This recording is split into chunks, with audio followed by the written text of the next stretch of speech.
Okay, our next topic, Idris, is wanted to talk a little bit about what are the types of absolutely critical skills that project managers need. And does that change from, say, if you're new to project management, an independent contributor to manager level versus maybe like a director level or something like that? How does that change as your career moves on? Yeah, man, that's a good question. I think it falls into, I would categorize into 3 buckets. Okay. Right. I would sort of look at it like a pyramid or at least a triangle.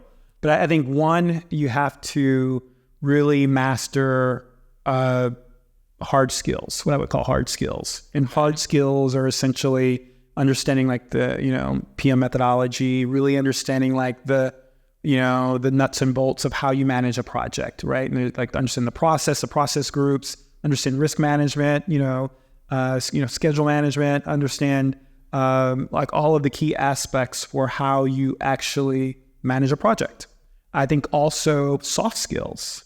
Okay. Understanding how to communicate, understanding how to negotiate, how to, resolve conflict. The list goes on. But just generally speaking, you need to figure out hard skills, soft skills. Yeah. And then lastly, domain knowledge. Okay. What do you mean? Domain of what? Yeah. So I think it depends. It depends on where you're at in your career. Okay. But I think if you're earlier in your career, domain knowledge is really understanding the domain that your project support. So if you're a technical project manager and you're working in software, product development, you need to understand like the product, how the product works. You need to understand engineering. What are the software components being used to develop, and how is it architected? Really understanding the domain.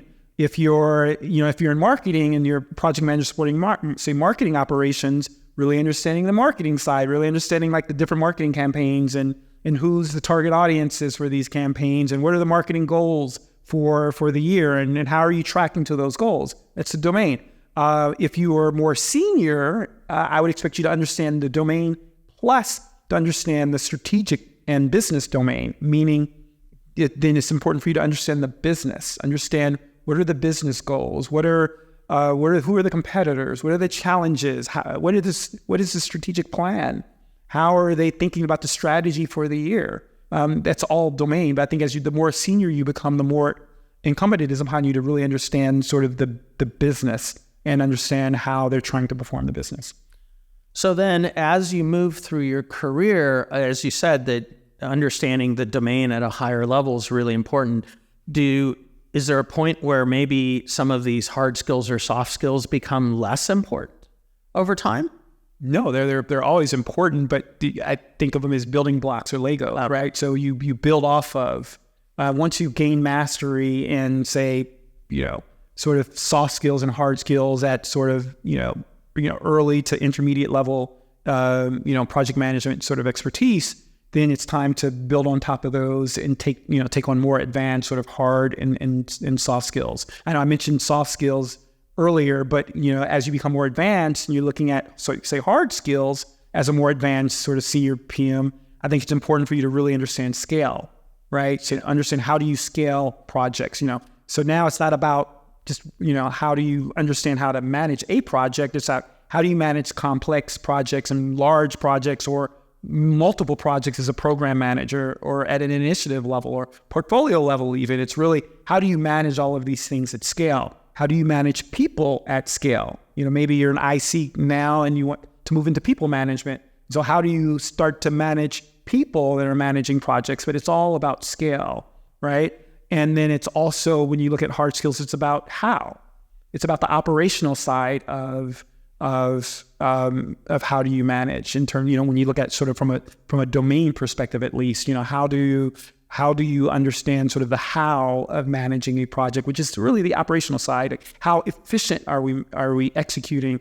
How fast are we executing? What about the quality? It's really not about just delivering a project successfully in terms of getting the goals met and the deliverables done, but how are we going about doing that?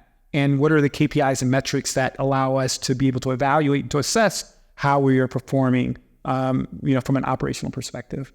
One of the things that I've seen myself and other executives struggle with is the ability to, as you move up, grow and leverage your teams, because you can no longer, as your scale and scope grow, you can no longer do everything.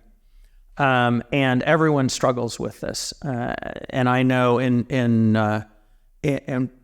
what's interesting is probably around the time you hit about the director level, your boss will no longer tell you what your priorities are. Yeah. Like, everything's important, but not exactly. And you have to get to a point where you understand the strategic goals of the programs and projects or work that you're responsible for. The nuances.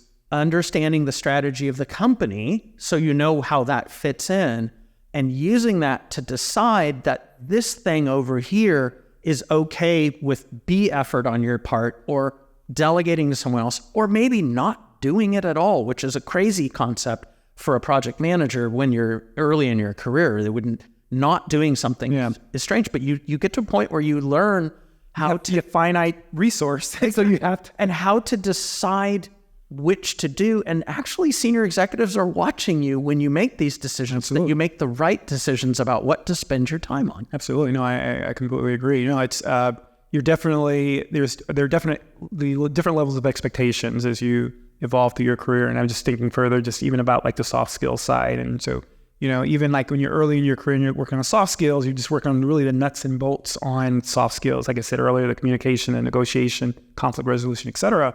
But as you become more senior and seasoned in your career, that's even your soft skills begins to sort of expand in a different way and become more advanced, because now you're working on being more influential, right? You're thinking about like leadership, and you're thinking about how do you, how do you make an impact and influence and inform in ways more strategically and with executives in a way that you didn't really have to think about when you were just simply working with your project team and focusing on sort of the basic nuts and bolts of how you collaborate and get things done.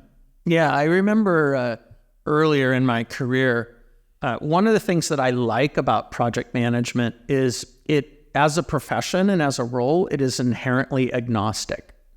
So you care about the delivery of your project, and then eventually you care about the delivery, better yet, of the strategic outcomes that you're trying to achieve. That is your true goal, right? And it's not this person's agenda or this person's concerns about their department or anything else. You're very locked in and agnostic and objective about people's agendas. But even though I really liked that, as I got further up in my career, I realized you may still feel agnostic, but you need to understand people's agendas. Absolutely. And you need to understand the politics, and you need to understand what's going on in the subtext in some of these big meetings and things, so you can be successful in what you're trying to achieve, which is a successful outcome on the things you're responsible for. And that's a soft skill. And so I consider like navigating politics to be a soft skill of a more senior. Exactly. That I would not expect a more early stage PM to really have to think about, but you have to. I think as you move up and you start getting exposure to senior executives, there's a lot of nuances. There's a lot of, people are evaluating and sizing you up and trying to determine if they can trust you and if you're competent. And there's also a lot of, nuanced politics there as well that are sort of unwritten. And so your ability to be able to understand and to be self-aware and just aware of those nuances and understanding how to be nimble and adept at how to navigate through them is critical. And it's something that not everyone has the ability to do. But again, if you're looking to become a leader in project management, move up the ranks, you're going to have to figure that out and practice, that muscle because it becomes absolutely critical. It's really just one long conversation, one long interaction with an executive, and it can really be the end of your career at that company. I saw it. I saw it in somebody who worked for me. I actually saw this happen. Did they implode? Well, they left. Yeah.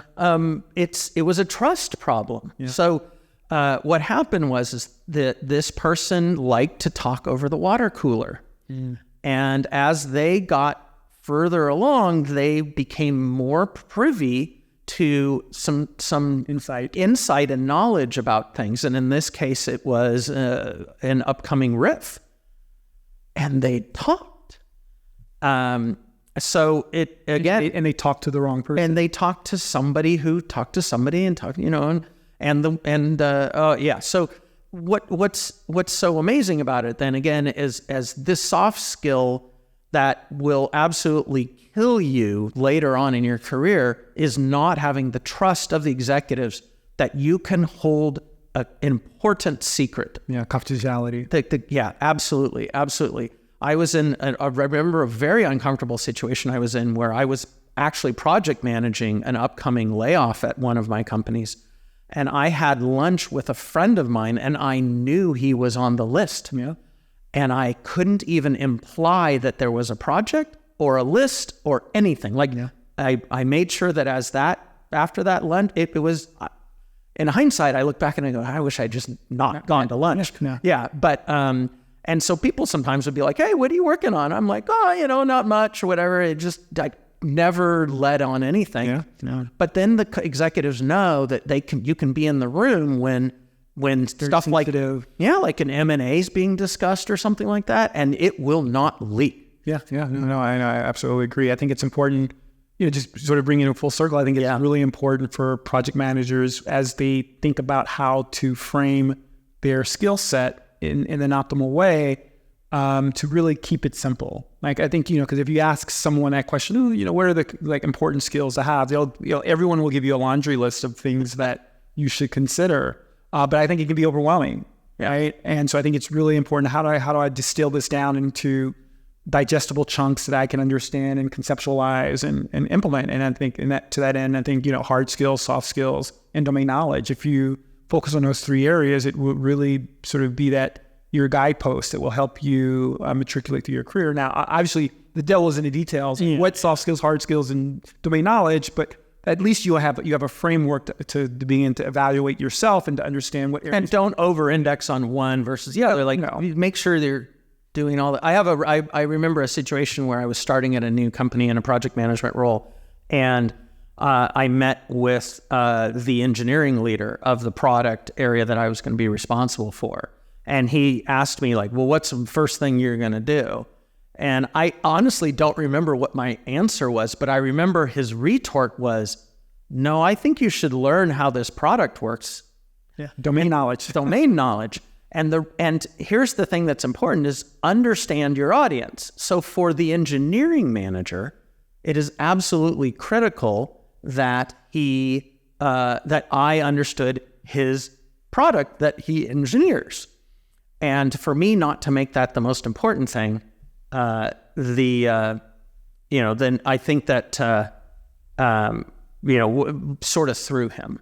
Yeah, no, I think I've had some really interesting experiences when it comes to domain knowledge, particularly working in technology, working for companies that are very innovative, very advanced. And so you're working with a lot of smart people and a lot of complex technology. And, fortunately I have a computer science background. And so I was very adept at understanding technology concepts. So even for me, it was sometimes, not being a coder, being able to sort of understand what's being discussed. But it really makes all the difference in the world, be able to understand and to be in a meeting and to be able to understand what they're discussing and also to be able to contribute.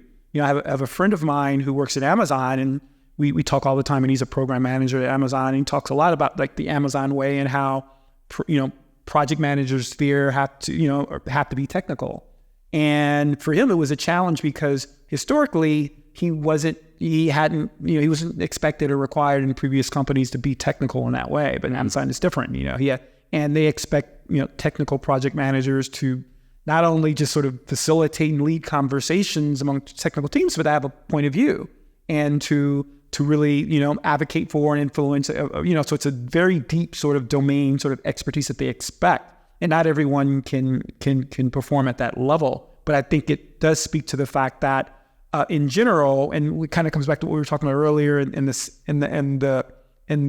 show, it's really important that if project managers want to continue to figure out how to be more strategic and how to add more value, to really understand the power and the importance of the domain piece of it. Yeah. Because not that you're trying to take anyone else's job in that domain necessarily. You're just trying to be effective enough to where you can actually contribute in a value-added way to the project, in a way that you can be respected and valued, and actually hopefully actually make some meaningful contribution outside of just facilitating a meeting and taking meeting notes with the individuals that are involved in that particular. I found one thing that helped was understanding multiple domains on a project on a program that covered several areas, and being able to provide what I call translation services. So, I like that. As I've joked about in other situations, legal people speak through Word, finance people speak through Excel, executives speak through PowerPoint, that sort of thing. So it's their language. And I remember being in a situation where I was on a project helping out the head of HR with finance, and she didn't really understand the finance people, and the finance people didn't always completely understand. You mean she didn't speak finance? She didn't speak finance. She wanted to make sure that her budget was good for the whole year, and that was what she cared about, but she didn't really care about the devil in the details, but the finance people certainly did, as they should. But what as a person who then understood both of those domains, I was able to understand the real questions coming from each side and provide that meta layer between the two functions. And I've done this also with legal as well in some situations. And and the fact is that some of these different groups and companies, engineers sometimes and finance and things like that, it's really important that somebody understands what both sides are trying to say and is able to make that communication and a soft skill. But you can't understand what they're trying to say if you don't understand the domain, right? That's the point. You learn each domain you're involved with. When I got on a project one time where we were implementing a new contract management software at our company, it was the first time I'd ever really dealt closely with people in legal. But I learned a lot, and one of the things that helps is just showing interest in their function and what they do. They'll teach you.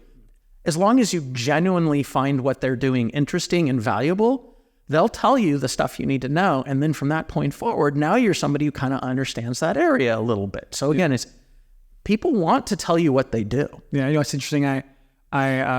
It makes me reflect on like some of the earlier parts of my career. I think I've come to realize that PMs, there's different types of PMs. There are PMs that can be a bit lazy, and PMs that are not, right? Like it's just different levels of like motivation and all of those things. And I think that very early in my career, I think that I was a pretty smart PM, and I didn't think that I had to necessarily work as hard on the domain. I have a computer science degree. I understand it.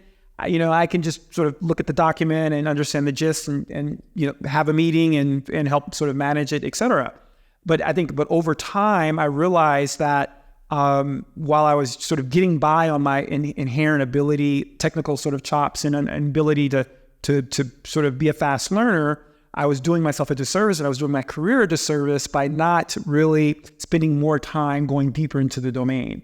And so I realized that it started to sort of limit my ability to continue to move up as a leader based on that fact alone. And the minute I realized that, then I was at a crossroads. I decided to pivot.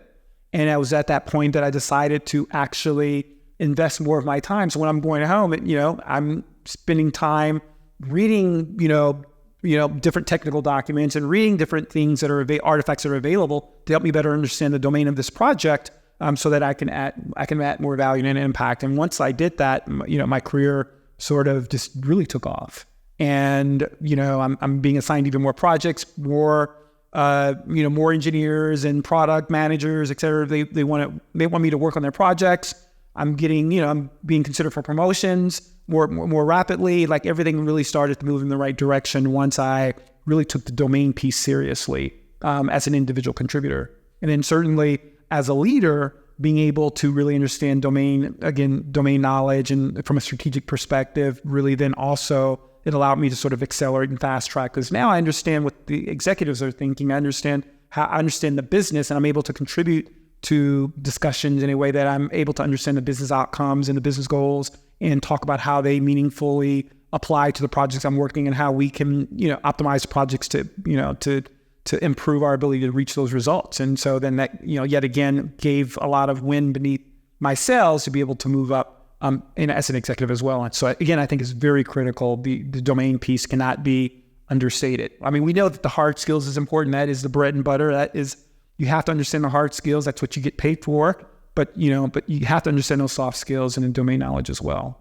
Yeah. And I think one of the mistakes that project managers, especially at earlier in your career, make is thinking that if you are truly become a master of those project management hard skills, that's enough. That's enough. No, and back to our earlier discussion around sort of being strategically underutilized as PMs, that is the main reason we're strategically underutilized, is because we have sort of hung our hat on the ability to deliver projects, when that should really be the starting point in our career, not the sort of the end point. And so a lot of project managers, they get stuck somewhere around senior project manager, senior program manager, and they either they struggle to sort of break through to director level positions. They never reach VP level positions, and they're wondering why. They think that maybe they can just move from company to company to be able to sort of move up the ranks and look at the opportunity, and they're finding their career is stagnant. And I would argue that oftentimes it's stagnant because they don't figure out how to master the domain and or the soft skills piece of it. Yeah, I think that's the problem.